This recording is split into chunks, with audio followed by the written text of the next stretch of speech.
Magandang tanghali po sa inyong lahat. Nandito po kami ngayon sa gubat kung saan hinahanap namin yung mga kamag-anak ni Mr. Crab. Ayan po. Kung makikita nyo po yung ginagawa nila ngayon.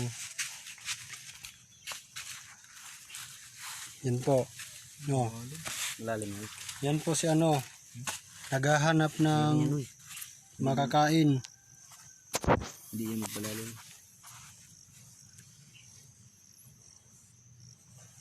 Yan po. At ako naman po ay taga documentary dito sa dagat. Parang tawag doon na ako yung nagtutur sa kanila kung saan ang mas magandang tanikita nyo. Yang malawak na yan. Hahabain mo para magandang video. Hanggang naabot ng mga mata nyo, hindi po sa akin yan. Nakikita ko lang po. Nandito po kami ngayon sa isang malaking puno kung saan sila ay naghahanap ng crabs.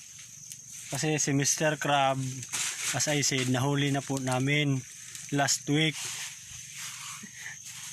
Kaya ngayon, hinahanap na lang namin yung mga kamag-anak niya, yung pinsan niya, yung mga pamangkin.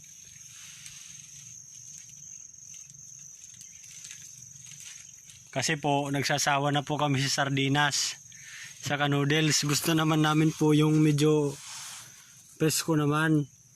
Shoutout nga pala dyan sa mahilig sa sardinas. Oh, nandito kami. Yung mga mahilig sa sardinas dyan. Sali kayo dito. Sali kayo.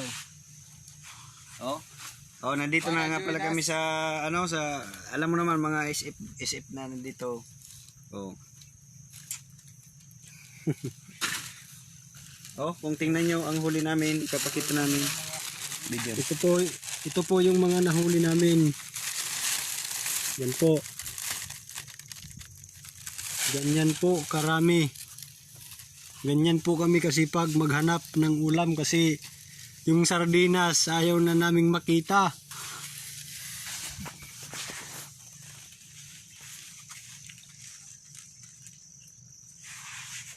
Dito po, ito yung pinakamalawak na baybayin dito sa likod ng kung makikita nyo po, napakaganda po ng kalikasan ng Pilipinas. Hindi nyo lang pansin. Kasi masyado kayong manhid, parang pag-ibig lang yan. Yeah. Hindi mo nakikita yung tunay na kahalagahan. Nagpunta po kami rito kasi medyo kailangan po namin din naman makapag-relax kasi masyado pong stress doon sa syudad. Napupulyot na kami sa saka gusto rin namin take note pala guys, hindi po ito dito bukid po ito, dagat po ito, kaya pwede po kami makapasyal dito. Wala pong dito ako nga pala si Don Ramon, iki Don Emilio Mondragon. Yun lang po.